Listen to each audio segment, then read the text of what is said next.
Germany chancellor Frederick merge తాజాగా భారత్కు చేరుకున్నారు. 2 రోజుల పాటు ఆయన భారత్లో పర్యటిస్తారు.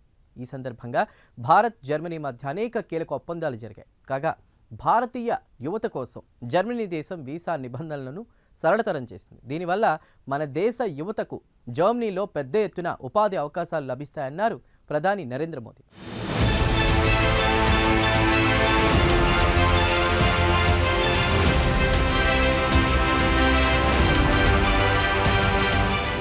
భారత్ జర్మనీ మధ్య తాజాగా అనేక ఒప్పందాలు జరిగాయి. ఈ నేపథ్యంలో భారత ప్రధాని Narendra Modi Germany chancellor merge ఒక సంయుక్త మీడియా సమావేశం ఏర్పాటు చేశారు.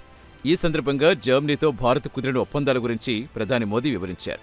ప్రధానంగా వలసలు, మొబిలిటీ, నైపుణ్యాభివృద్ధిపై 2 దేశాల మధ్య ఒప్పందాలు కుదిరినట్టుగా ప్రధాని మోదీ వివరించారు.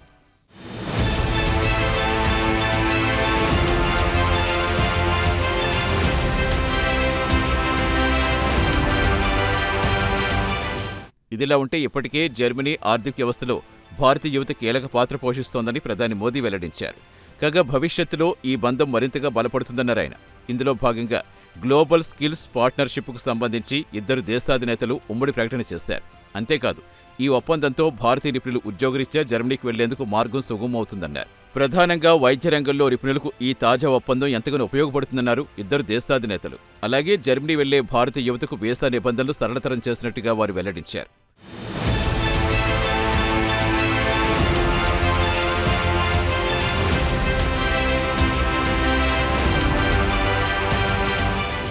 అలాగే ఉన్నత విద్య, క్రీడారంగం అభివృద్ధిపై కూడా భారత్, జర్మనీ ప్రత్యేకంగా దృష్టి పెట్టాయి. ఈ రంగాల్లో మరింతగా సహకరించుకోవాలని 2 దేశాలు నిర్ణయించుకున్నాయి. ఈ సందర్భంగా జర్మన్ యూనివర్సిటీలు భారతదేశంలో తమ క్యాంపస్లు ఏర్పాటు చేయాలని ప్రధాని మోదీ సూచించారు. అలాగే భారతీయ యువత కోసం జర్మనీ ఛాన్సలర్ మెర్జ్ ప్రకటించిన వీసా ఫ్రీ ట్రాన్సిట్ ఫెసిలిటీపై ప్రధాని మోదీ సంతోషం వ్యక్తం చేశారు.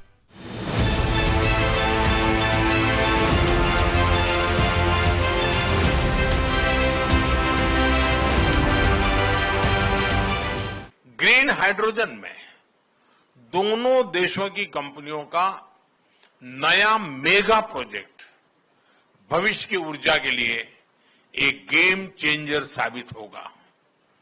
भारत और जर्मनी सिक्योर, ट्रस्टेड और रेजिलिएंट सप्लाई चेन के निर्माण के लिए मिलकर के काम कर रहे हैं. इन सभी विषयों पर आज किए जा रहे एमओयू से हमारे सहयोग को नई गति और मजबूती मिलेगी.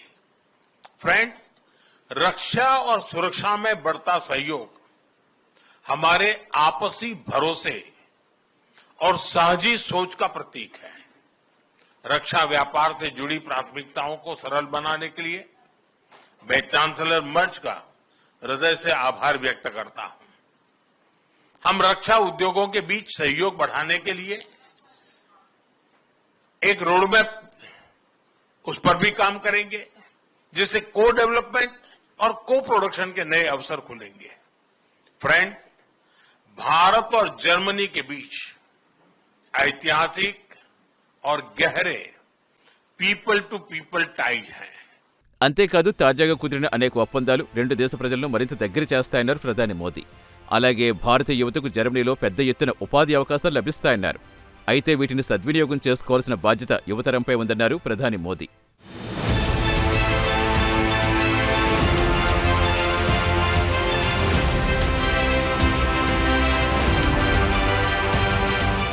కాగా ప్రధాని మోదీ ఆహ్వానంతో జర్మనీ ఛాన్సలర్ మెర్జ్ తాజాగా భారత్ చేరుకున్నారు.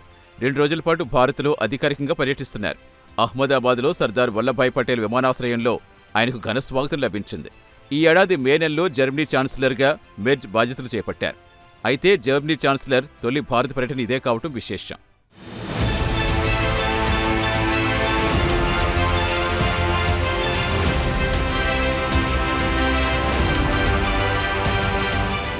కాగా పర్యటనలో భాగంగా సబర్మతి ఆశ్రమాన్ని సందర్శించారు.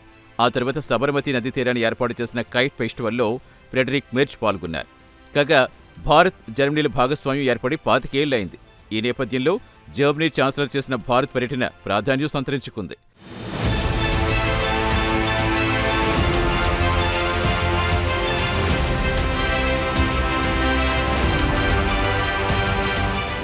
ఏది ఏమైనా భారత్ యువతకు జర్మనీ దేశం ద్వారాలు తెరిచింది.